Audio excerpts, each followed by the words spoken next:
Todos vamos a morir. Esa parte la tenemos clara. Lo que no tenemos tan claro es qué se siente exactamente en ese momento. ¿Hay dolor? ¿Te das cuenta de que te estás apagando? ¿Hay un clic y ya está? ¿O pasa algo más dentro del cerebro? Pues bien, vamos a ver qué dice la ciencia y qué cuentan las personas que han estado clínicamente muertas y han vuelto. Mucho se ha hablado de qué ocurre después, pero ¿qué se siente físicamente mientras te mueres? Y ya te adelanto algo, casi nunca es como te lo imaginas. Antes de seguir, un pequeño disclaimer, muy breve. Este vídeo es informativo, no pretende romantizar para nada la muerte ni animar a nadie a acercarse a ella. Si estás pasando por un momento muy difícil y piensas en hacerte daño, no lo hagas. Habla con alguien de confianza o llama al 024 si estás en España. ¿Qué significa morir realmente? Lo primero que hay que entender es que morir no es un interruptor, es un proceso. Médicamente se distingue entre varias cosas. Parada cardíaca, el corazón deja de latir, la sangre deja de circular. A continuación, muerte clínica, no hay pulso, no respiras. A efectos prácticos, estás muerto, pero todavía se te puede reanimar. Después viene la muerte biológica. Las células del cerebro y los órganos ya están tan dañadas por falta de oxígeno que no hay marcha atrás. Y luego está otro timeline diferente. Lo que pasa días u horas antes de morir. Lo que pasa en los últimos minutos y lo que pasa en los segundos alrededor del momento exacto en que el corazón se para. En este vídeo vamos a adentrarnos en ese túnel, pero desde dentro del cuerpo, lo que se siente horas o días antes de morir. Cuando alguien se va muriendo poco a poco por una enfermedad, los estudios de cuidados paliativos y hospitales coinciden bastante en el patrón. Días antes suelen aparecer cosas como un cansancio brutal, te cuesta estar despierto, te quedas dormido hablando, cada vez comes y bebes menos, el cuerpo ya no quiere gastar energía en digerir. Empiezas a estar un poco fuera, a ratos muy despierto, a ratos desorientado, viendo cosas que los demás no ven. La orina disminuye, la piel se enfría en manos y pies, el cuerpo está retirando energía de la periferia para mantener lo básico.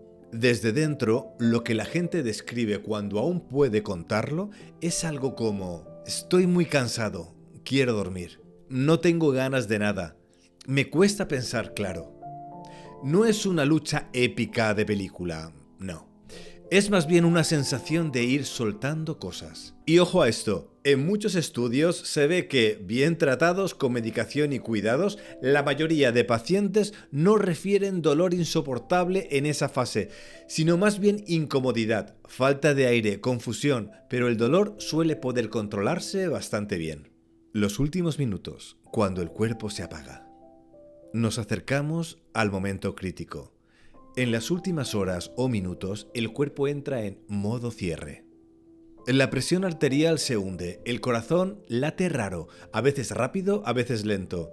El oxígeno en sangre cae y aparece un patrón de respiración muy típico, la respiración de Cheyne-Stokes, pequeñas ráfagas de respiraciones rápidas, luego pausas en las que no respira nada y vuelta a empezar.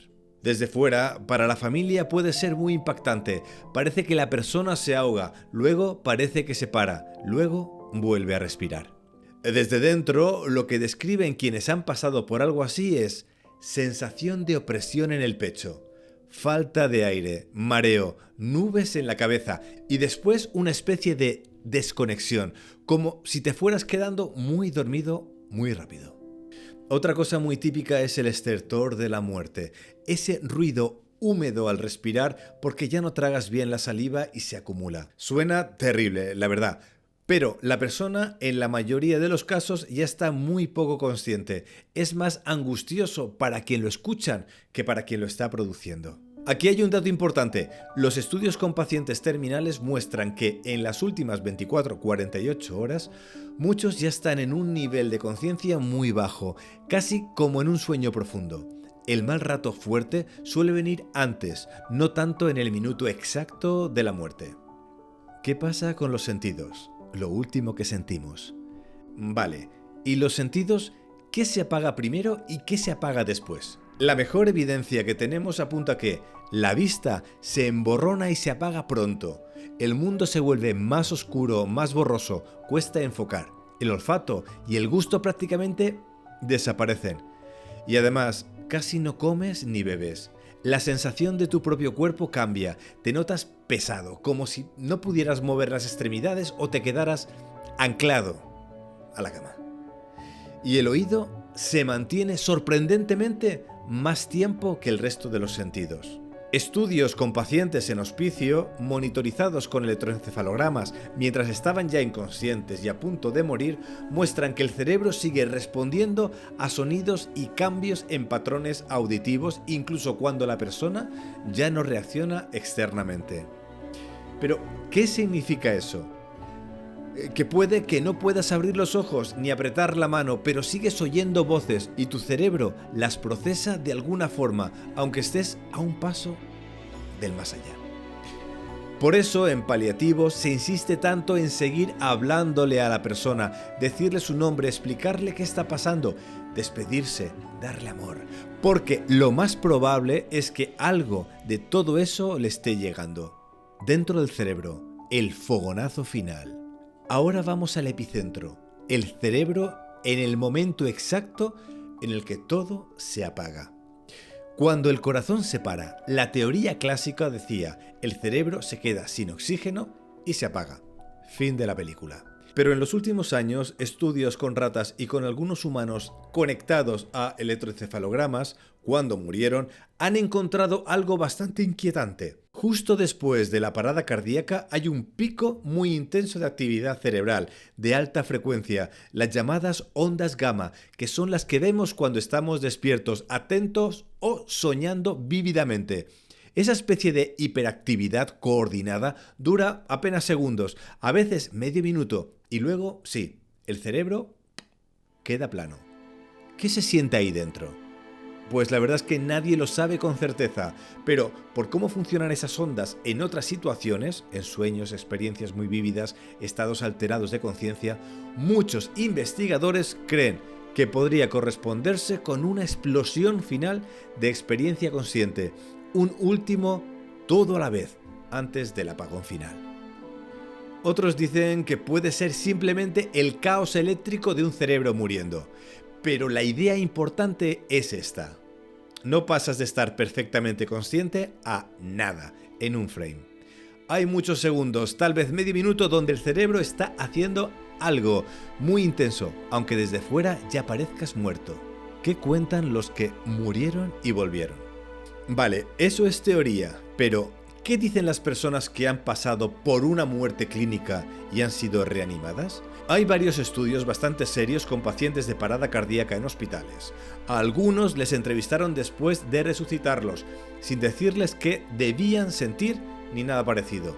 Los resultados, resumiendo, son estos. Alrededor del 10-20% recuerda algo.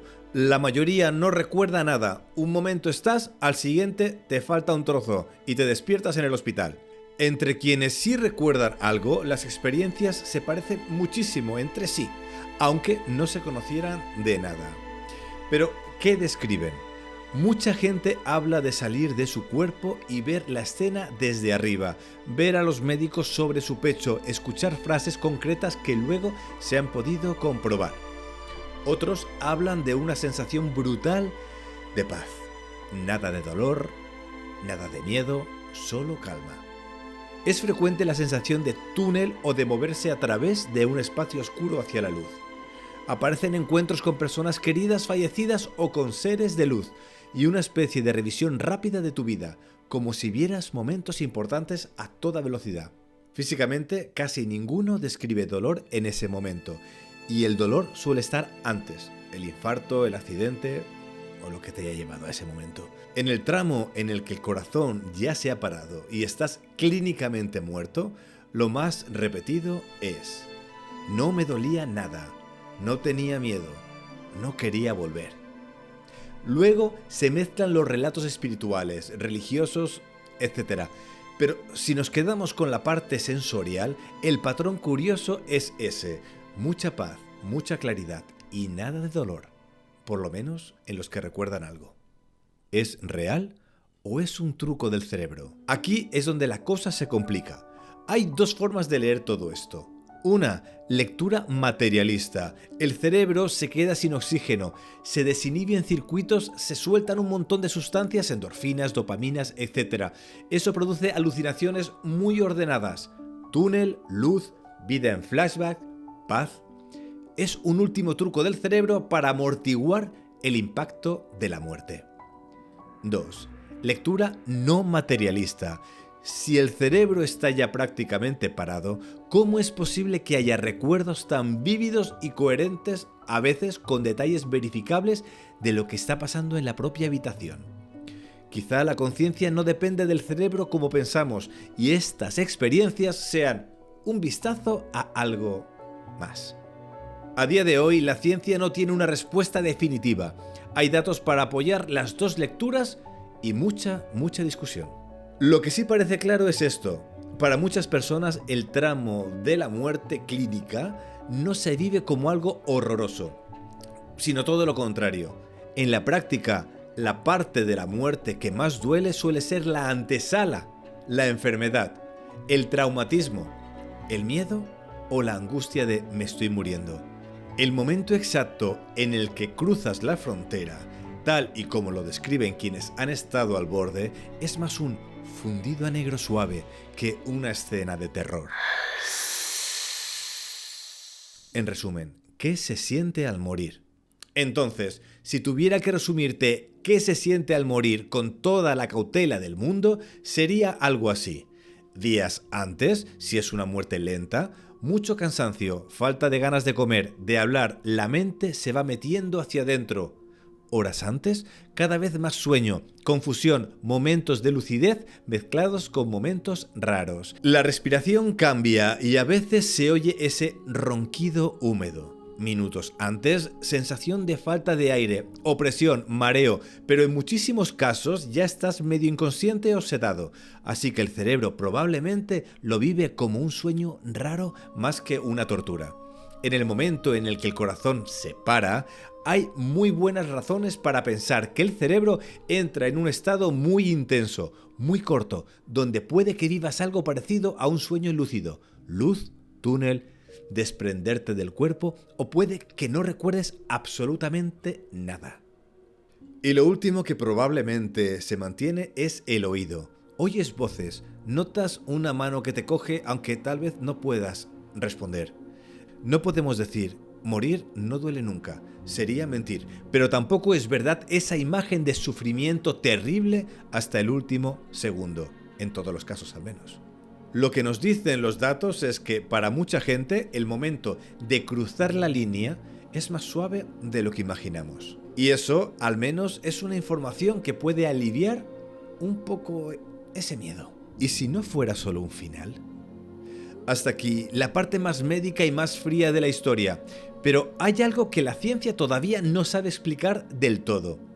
Cuando miras con calma los testimonios de personas que han estado clínicamente muertas y han vuelto, llama la atención una cosa: se parecen demasiado entre sí.